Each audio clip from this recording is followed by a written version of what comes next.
Assalamualaikum warahmatullahi wabarakatuh. Alhamdulillahi rabbil alamin. Allahumma salli wa sallim ala sayyidina Muhammad wa ala ali sayyidina Muhammad bil lisanil jami'ah fil hadratil wasi'ah salatan tumiddu biha jismi min jismi wa qalbi min qalbi wa ruhi min ruhi wa sirri min sirri wa ilmi min ilmi wa amali min amali wa khuluqi min khuluqi wa niyati min niyati wa wijati min wijati wa qasdi min qasdi wa ta'udu barakatuha alayya wa ala auladi wa ala ahli wa ala ashabi wa ala ahli asri ya nuru ya nuru ya nuru ij'alni nuran bihaqqin nur. Subhanaka la ilma lana illa ma 'allamtana innaka antal alimul hakim wa la haula wa la quwwata illa billahil aliyyil azim. Puja-puji dan syukur setinggi-tingginya, sebesar-besarnya kepada Allah Subhanahu wa taala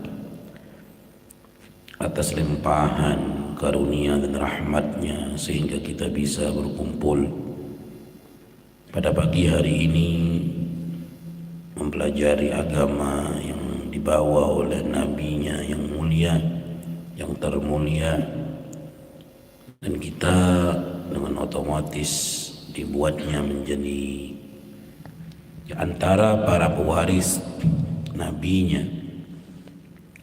Dan dengan kita menuntut ilmu, kita diberikan derajat yang paling tinggi, yang mana satu derajat lebih rendah di bawah derajat para nabinya, dan Allah pun hanya berikan itu kepada orang-orang tertentu, orang-orang yang khusus, yang dicintai Allah dengan cinta yang khusus, yang dirahmati Allah dengan rahmat yang khusus. Semoga dikekalkan Allah sampai akhir hayat kita, sehingga kita pun bisa menjadi orang yang selalu bersama baginda Rasul Sallallahu Alaihi Wasallam, baik di dunia ini dengan ilmu, dengan rahmat, dengan syafaat beliau, dan di akhirat khususnya lagi, lebih khusus lagi di setiap keadaan kita berada di sekitar baginda Rasulullah Sallallahu Alaihi Wasallam. Masih tentang nama Allah Al-Musi yang Maha Menghitung, agar kita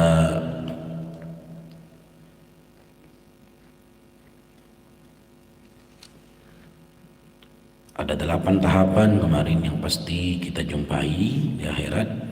Yang pertama, menghadapi kematian, itu sudah mulai masuk akhirat.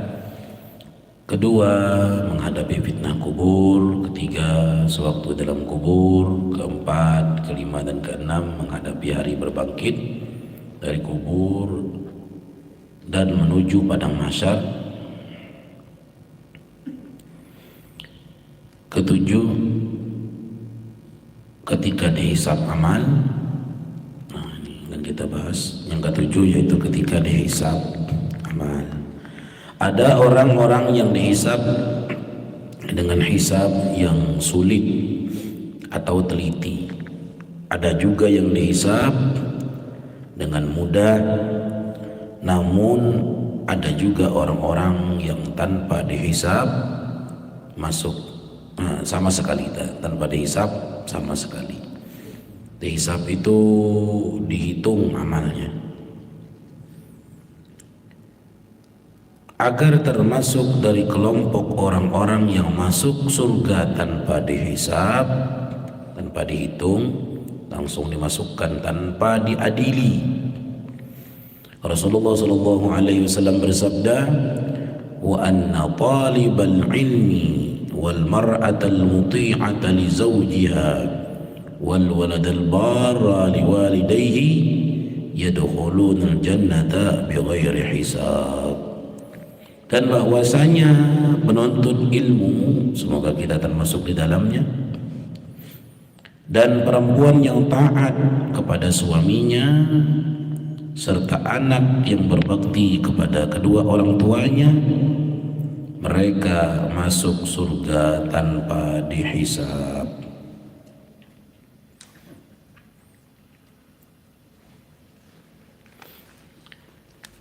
Hadis ini juga menunjukkan bahwa orang-orang yang paling mudah mencapai ma'rifatullah, surga dunia, surga yang ada di dalam dunia, sama, karena jannah itu surga akhirat, dan juga surga yang lebih nikmat dari surga akhirat tapi ada di dunia, yaitu surga ma'rifat. Yang pertama diberikan Allah kepada talibul ilmi, para penuntut ilmu. Maksud penuntut ilmu itu bukan kadang-kadang menuntut ilmu, tidak, tapi memang kerjaannya itu setiap hari menuntut ilmu. Setiap hari adalah nyari majelis ilmu di mana, belajar ilmu di mana, membahas ilmu di mana. Itu jadi yang utama bagi dia adalah menuntut ilmu. Lalu gawe-gawe yang lain, berdagang, bahari, itu sampingan buat dirinya untuk menunjang agar dia selalu lancar dalam menuntut ilmu. Jadi kalau kita jadikan dalam hati kita pekerjaan utama kita di dunia ini menuntut ilmu sampai mencari ma'rifat, termasuk menuntut ilmu. Yang lain-lain, gawe-gawe kita nyari duit, itu adalah sampingan, berarti kita termasuk orang yang menuntut ilmu. Tiap hari ada ilmu yang harus bertambah, dan untuk menuntut ilmu itu mungkin kita butuh biaya. Untuk menuntut ilmu itu kita butuh makan, kita butuh beli kitab, kita butuh untuk mengamalkan ilmu dengan berbuat amal yang mulia, butuh duit juga. Maka mencari duit itu juga kita cari untuk menunjang ilmu yang kita cari, ngamalna, biaya dan lain sebagainya. Kita nyari duit nak berangkat haji. Kalau nak pergi haji itu mengamalkan ilmu, berarti nyari duitnya benar. Kita nuntut ilmu, kita nyari duit misalnya untuk berzakat, berarti mengamalkan ilmu. Tujuan kita berzakat karena mengamalkan ilmu. Tujuan kita bersedekah mengamalkan ilmu. Nah, ini penunjang dalam menuntut ilmu. Tanamkan di hati kita masing-masing bahwa kita di dunia ini adalah untuk menuntut ilmu. Sebagaimana para sahabat Nabi, mereka hadir bersama Rasulullah untuk menuntut ilmunya Rasulullah. Para tabi'in, tugas mereka, pekerjaan mereka yang utama menuntut ilmu dari para sahabat Nabi yang dibawa oleh Rasulullah.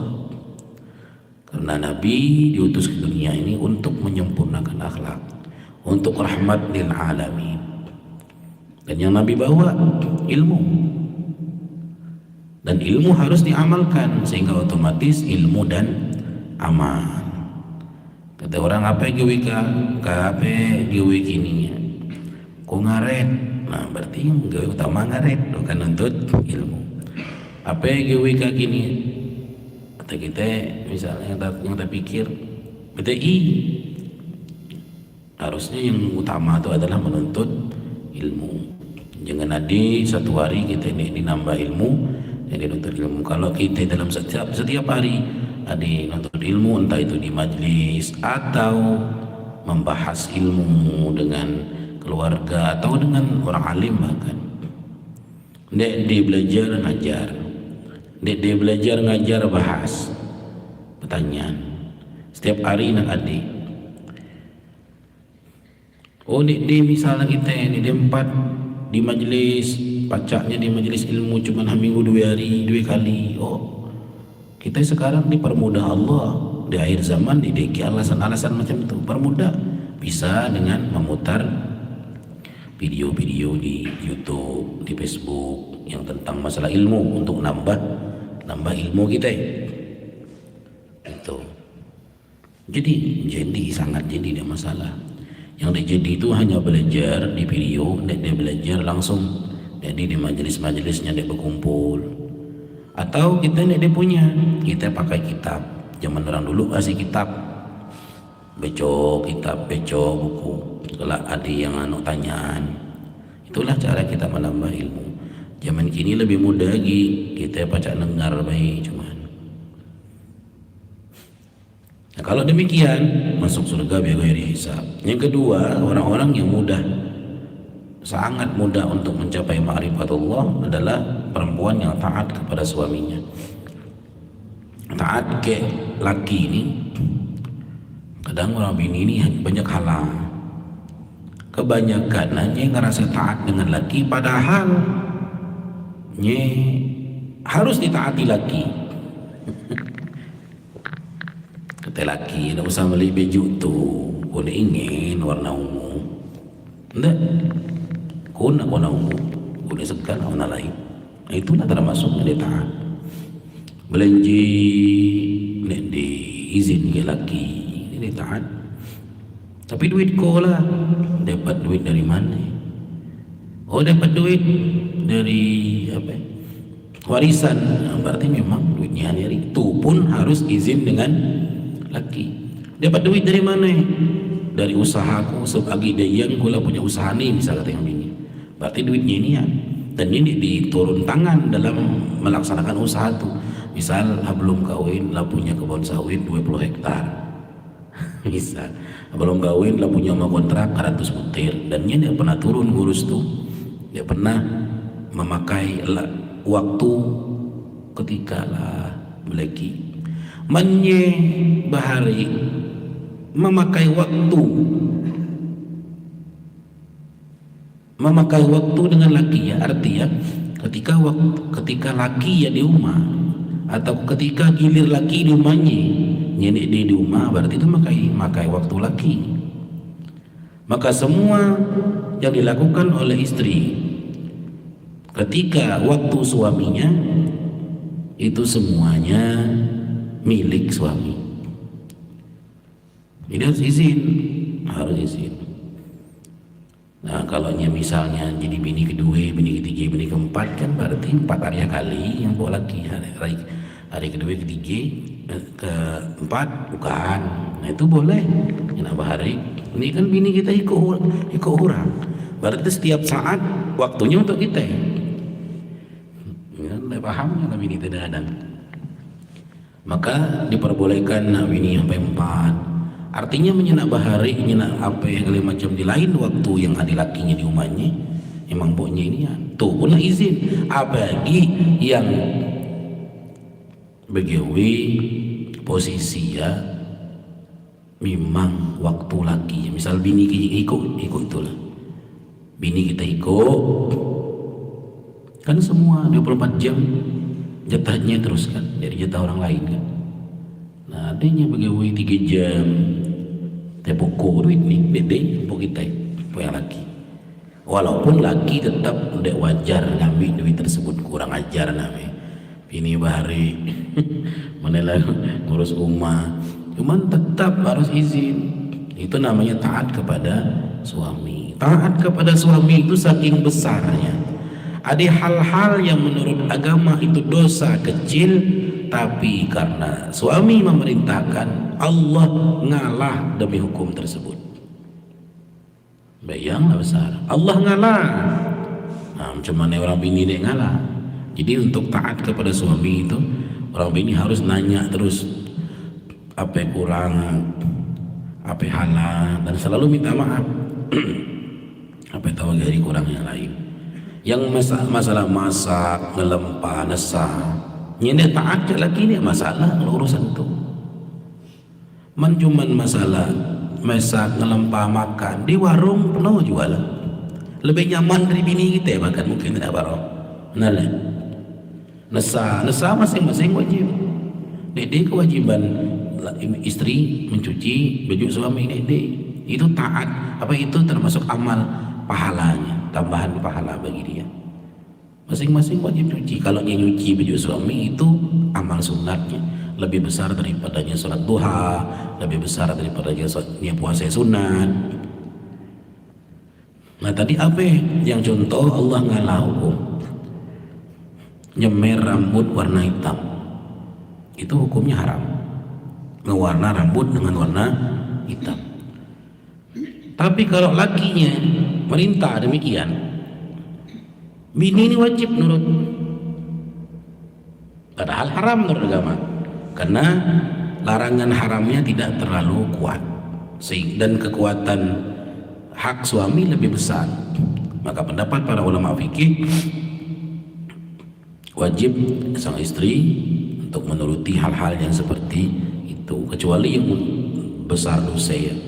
Misalnya dia dinutup aurat, itu besar dosa, wajib tetap menuruti perintah Allah Subhanahu wa taala.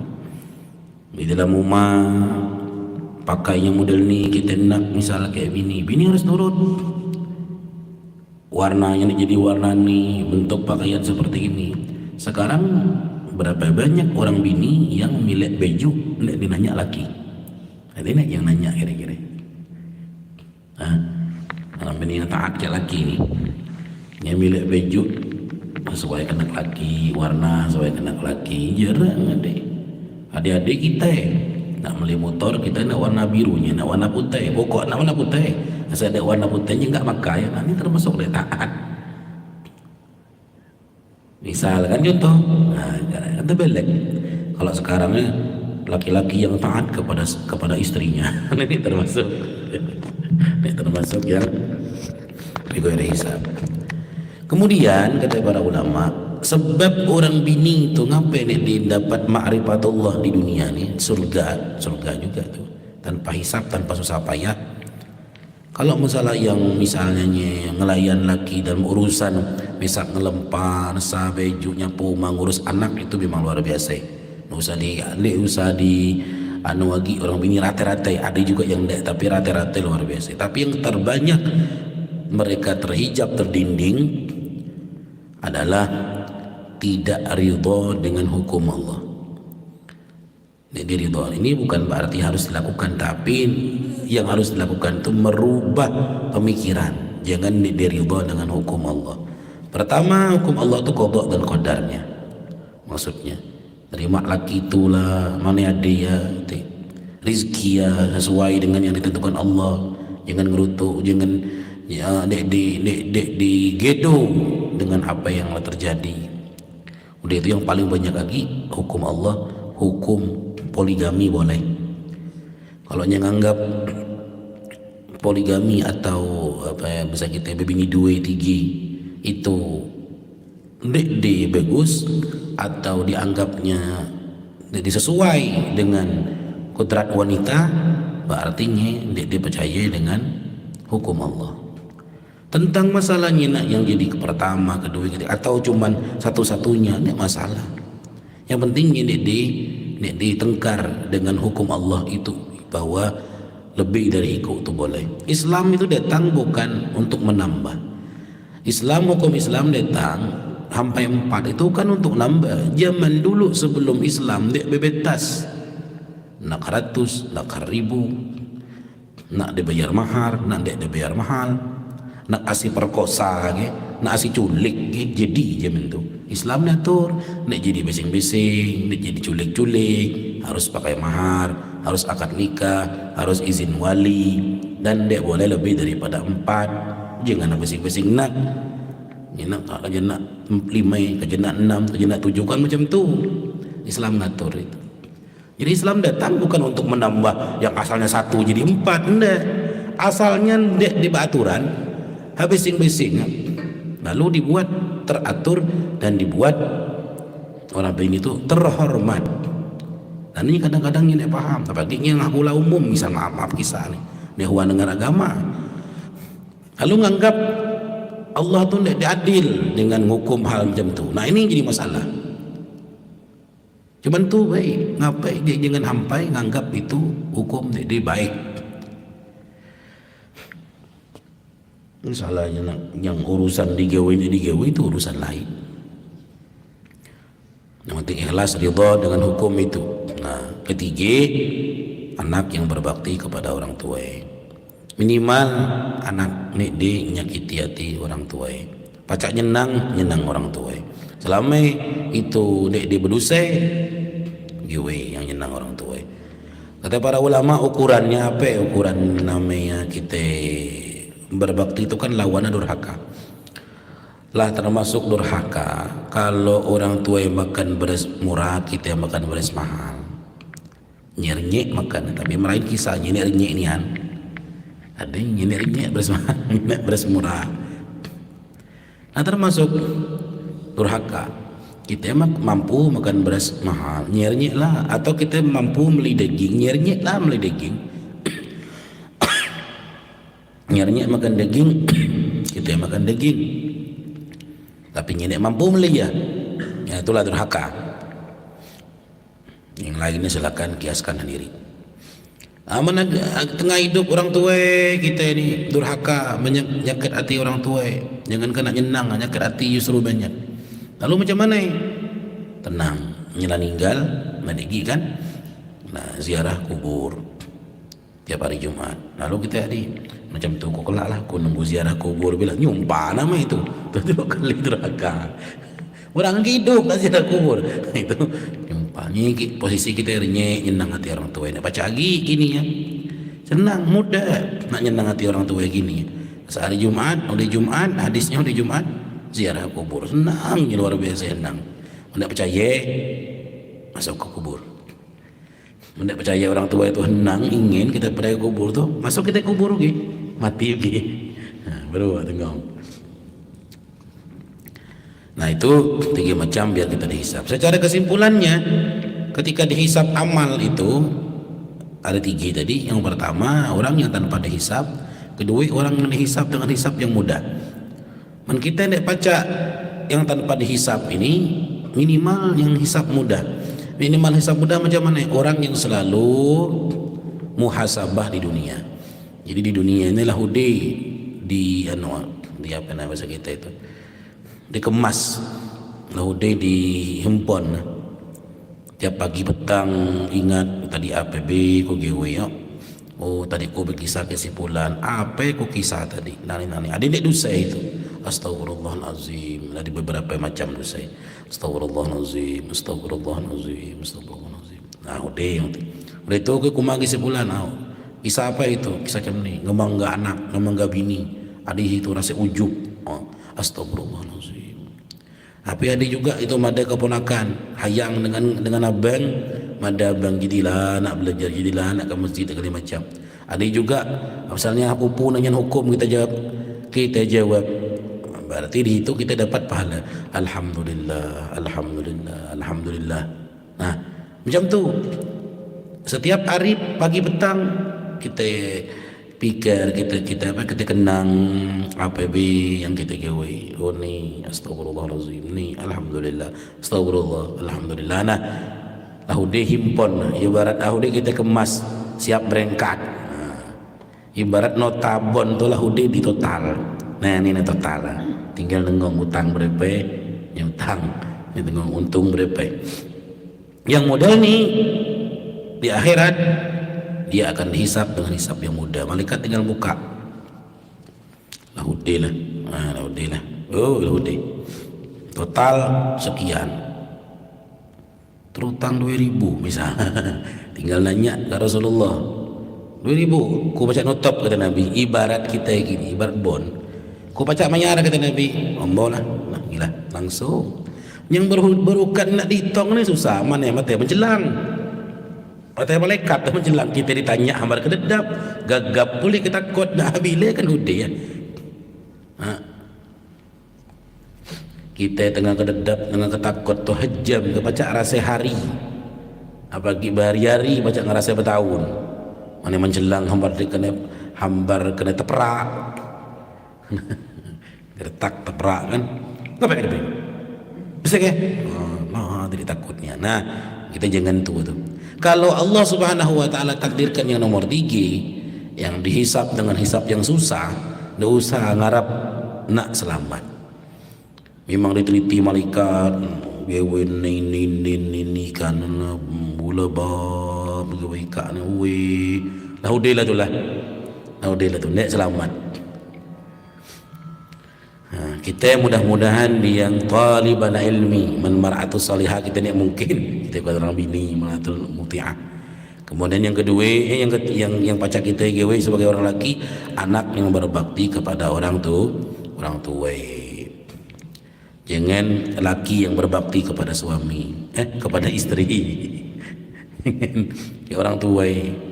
Sahabat Nabi yang di punggung Nabi solat, Alqamah namanya adalah lagi masuk neraka. Kita kerja Nabi pintar caranya. Itu bentuk syafaat Nabi. Kata Nabi kumpul kayu bakar, tununya ini. Mak nengong we anakku kan ikat tunu ikat. Lagi hidup kan ditunu. Dok mentek ini dia ridho artinya kan ditunu di neraka. Lebih baik kami tunu di dunia ini dulu. Nabi itu ngugot nakot biarnya kasihan. Mau lah menekan dekat tunu ku maaf. Nah baru. Tu cara Nabi kita nek gi itu kan tolong macam tu. Udah. Jadi Nabi jadi kayak ngugot orang tua biar ngemaaf. Jadi kelak macam tu lah kita kira-kira orang tua misalnya ke anak dia bagus-bagus tunu. Tak menyenak nian itu nulah hudi lah nak mana. Tunu lah aku kriket kan kayaknya telah hudi. Tak tahu kita. Nabi kan dah tahu. Nabi lah tahu bakal dimaafkan. Kedelapan, ketika menghadapi titian siratal mustaqim. Inilah akhir huru hara atau fitnah dan penentuan final itu. Jika kita tidak ada persiapan, kita akan gugur ketika menyeberangi siratal mustaqim. Rasulullah SAW bersabda, "Athbatukum 'ala sirat asyaddukum hubban li ahli baiti." Orang yang paling tetap, yang paling mantap, tegap berjalan diguyang-guyang di atas sirat adalah orang yang paling cinta kepada ahlu baitku, keluarga Nabi, zuriat Nabi, para habib, para sayyid, para ayyib, para syarifah. Tapi cinta kita ke syarifah bukan cinta lagi bini. Macam tu aku nak kahwin ke syarifah, aku nak cinta ke keluarga Nabi, bukan tu nak jadi. Beda, tidak kafaah. Dan sabda Rasulullah SAW pula, "Man yakunil masjidu baitahu, dhaminallahu birruh warahmah wal jawazi 'ala sirat." Barang siapa menjadikan masjid bagaikan rumahnya, Allah Subhanahu wa taala menjamin mendapat kelapangan dan rahmat serta lewat atas sirat. Maksudnya menjadikan masjid bagaikan rumah itu bukan berarti kita nak masak lempa ada masjid. Tidak, bukan tu. Maksudnya macam kita pulang ke rumah. Kita itu macam mana pun haro, macam mana pun letih pulang ke rumah tu nyaman. Nah harusnya kita macam tu lah. Pulang tu ke masjid. Rumah kita di masjid. Bukan rumah dunia, tapi rumah rohani. Bukan rumah jasmani, tapi rumah rohani. Tempat kita mengadu, tempat kita nyaman, tempat kita istirahat hati dari urusan dunia, pikiran-pikiran dari pikiran dunia, dan kemumetan, ke rusing pemikiran dunia ini kita nyaman di masjid. Jadi kita di masjid ngerasa nyaman, tenang, tentram, ingin gelam. Yang namanya pulang ke rumah gelam lah. Namanya dengan masjid harus gelam. Harusnya lebih gelam ke masjid, lebih gelam di masjid daripada dia di rumah. Nah kalau yang model ni aman, mendek dia aman. Oh macam tu, aku nak pindah ke masjid lah pun aku diam di itu, aku mandi di itu, bukan nak tu, bukan macam tu maksudnya. Inilah 8 macam tempat persinggahan yang pasti akan kita lewati atau singgahi, yang kita diperintahkan untuk bersiap-siap untuk menghadapinya. Nah, perjalanan ruhaniyah di dunia juga ini kan perjalanan akhirat. Perjalanan dunia hamailah puncaknya di siratal mustaqim. Kematiannya apa ya? Kematian nafsu. Misalnya kan yang pertama kita hadapi untuk mencapai ma'rifatullah, mematikan nafsu dulu, keakuan diri. Jangan ngangkuk poko, geweko, tapi taufik hidayah Allah. Yang kedua, menghadapi fitnah kubur. Fitnah kubur itu yang kita hadapi di dunia ini adalah pertanyaan-pertanyaan nafsu kita, pertanyaan-pertanyaan kejahilan kita, kebodohan kita tentang Allah. Artinya kita jawab dengan nuntut ilmu, sehingga apapun pertanyaan tentang tauhid, kita ragu-ragunya hal apa, fikih, macam mana caranya, itu kita bertanya kepada para ulama, kita belajar ilmu agama sehingga itu terjawab. Itu perjalanan kita, perjalanan untuk mencapai ma'rifatullah atau perjalanan akhirat yang bisa kita jalani sekarang, pacak kita jalani sekarang. Ketiga, sewaktu dalam kubur menuntut ilmu itu kita macam mana benar-benar bagus-bagus dengan adab yang baik. Keempat, kita menghadapi hari berbangkit. Nah, setelah menuntut ilmu, kita ngamal ilmu, bangkit bangkit dari keterpurukan rohani, keterpurukan yang dulunya begini, yang ibaratnya dalam istilah orang dulunya sifat buruk menjadi sifat baik. Dulunya takhalli, ini mulai masuk kepada tahalli. Membersihkan diri dari sifat-sifat yang buruk, perbuatan-perbuatan buruk, akidah-akidah yang tidak benar, masukkan akidah-akidah yang lurus, akidah Ahlus Sunnah wal Jamaah, hati-hati yang bersih, amal-amal yang sesuai dengan syariat Nabi Muhammad. Lalu kita hisab hitung, oh jauh dari sempurna, kurang ternyata apa yang kau jauh ini dihusu, kurang hudu, kurang segala macam. Kita minta ampun kepada Allah. Tapi dari sisi lain kita lah diberi Allah taufik hidayah inayah, pajak ke masjid, baca nuntut ilmu, walaupun belum paham, tapi kita syukuri itu semua. Mudah-mudahan dengan syukur Allah tambah. Kemudian apa lagi? Dihisab. Itu Siratal Mustaqim, menjalani Siratal Mustaqim. Siratal Mustaqim itu suluk menjalani thariqah. Jadi orang kalau menjalani thariqah tapi belum ada ilmunya, yang pertama keakuan dirinya belum dihilangkan, lagi ngerasa ku pacakku, hebatku, nah ini tidak akan bisa menjalani thariqah. Dek tanggi itu thariqah ini bukan berarti thariqah yang ada thariqah yang dari awal memang, karena mulai dari awal kita menghilangkan keakuan diri lah thariqah. Tapi maksudnya nih kita menjalani thariqah yang di puncaknya. Kita kepingin mendapatkan ma'rifatullah, kita kepingin melihat zahirnya Nabi SAW. Kita kepingin ibarat orang itu meniti melewati langit, alam malakut ke alam jabarut. Nah yang begini tidak akan bisa kita lewati kalau kita belum melewati yang tahapan-tahapan tadi. Keakuan dirinya dihilangkan dengan belajar tauhid, dengan mematikan hawa nafsu, taubat, diantaranya itu. Kemudian nuntut ilmu, lalu nuntut ilmu, ngamal ilmu, udah ngelihat ilmu kita itu yang kita amalkan belum sesuai, kita minta ampun kepada Allah. Yang lebih adiman bagus, kita bersyukur kepada Allah, lalu bisa kita menuju Allah Subhanahu wa taala. Kita bisa salat kita itu bisa khusyuk, salat kita bisa langsung musyahadah, bisa menyaksikan Allah Subhanahu wa taala. Inilah 8 macam tempat persinggahan yang pasti akan kita lewati atau singgahi, yang kita diperintahkan untuk bersiap-siap untuk menghadapinya. Tidak menghimpunkan 2 keamanan dan 2 kekuatan. Siapa yang takut di dunia terhadap akhirat tidak menghimpunkan 2 keamanan dan 2 kekuatan. Di dunia akhirat itu tidak bisa aman, merasa aman 2 kali, dan kita tidak merasa kuat 2 kali. Ini baca, siapa yang takut di dunia terhadap akhirat maka ia akan aman di akhirat. Siapa yang merasa aman di dunia menghadapi akhirat, ia akan takut di akhirat. Orang-orang yang takut pasti bersiap-siap. Orang yang banyak nangis di dunia memikirkan akhiratnya, maka di akhirat akan banyak gembira dan tertawa. Orang yang tertawa saja di dunia ketika mengingat akhiratnya, maka di akhirat akan nangis darah karena ketakutan urusan akhiratnya. Di dunia kita lah takut dulu, lah nangis-nangis dulu. Minta kepada Allah untuk selamat, untuk husnul khatimah, untuk selamat di kubur. Kita takut, kita nangis, kita khawatir. Banyak kita nangis di dunia, banyaklah kita nyaman, tenang, ketawa-ketawa kita di akhirat. Di dunia dia putar akhirat biasa-biasa be, ketawa-ketawa be, remeh-remeh biasa ya. Di akhirat pasti akan nangis darah. Gitu.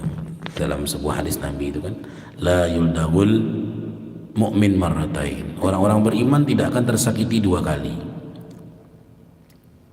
Keimanan kita kepada nama Allah Al-Muhsi atau yang maha menghitung dan maha menghitung akan menuntut kita suatu akhlak, yaitu memperhitungkan gerak dan gerik untuk bekal menghadapi 8 macam tahapan-tahapan sulit yang akan kita temui. Wallahu a'lam. Jadi sudah kita temui pertama menghadapi kematian supaya husnul khatimah, itu diantaranya ya dengan nuntut ilmu caranya. Kemudian menghadapi fitnah kubur, baca surah Tabarak, dan juga nuntut ilmu juga, nuntut ilmu agama. Itu dalam kubur kita bisa berkumpul dengan para ulama-ulama. Ketiga, sewaktu tinggal dalam kubur, kalau orang nuntut ilmu mati, maka dia akan semajlis dengan para wali-wali Allah, bahkan dengan Rasulullah di dalam kuburnya. Keempat, kelima, dan keenam menghadapi hari berbangkit. Orang menuntut ilmu, mereka dapat di mahsyar itu di bawah naungan Allah, di bawah naungan arasnya Allah maksudnya. VIP, teduh, fasilitas lengkap. Kemudian dihisab, orang menuntut ilmu masuk surga bighairi hisab. Lewat siratal mustaqim. Nah, orang menuntut ilmu pasti harus cinta dengan keluarga Rasulullah. Kalau ilmunya tidak membuat dia cinta dengan keluarga Rasulullah, berarti ilmunya ilmu yang tidak benar. Firqahnya bukan firqah najiyah, bukan kelompok yang selamat, bukan ahlus sunnah wal jamaah. Ahlus sunnah wal jamaah itu pasti dekat dengan keluarga Rasulullah Sallallahu Alaihi Wasallam. Selesai. Jadi nuntut ilmu. Kemudian ma'rifat kepada Allah Subhanahu wa taala.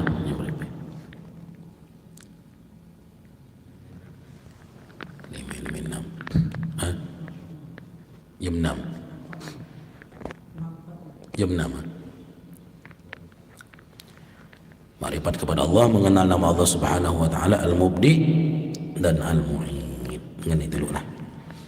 Mudah-mudahan kita bisa melewati semuanya, selamat masuk surga bighairi hisab, bersama berkumpul dengan orang yang paling kita rindukan, yaitu baginda Rasulullah sallallahu alaihi wasallam, dan bisa melihat zat Allah Subhanahu wa taala di surga nanti bersama baginda Rasulullah sallallahu alaihi wasallam. Tidak bikin kita kepingin dengan surga kecuali ingin berkumpul dengan orang yang kita cintai di dalam surganya Allah Subhanahu wa taala. Al-Fatihah. Bismillahirrahmanirrahim. Alhamdulillahirabbil alamin arrahmanir rahim maliki yaumiddin.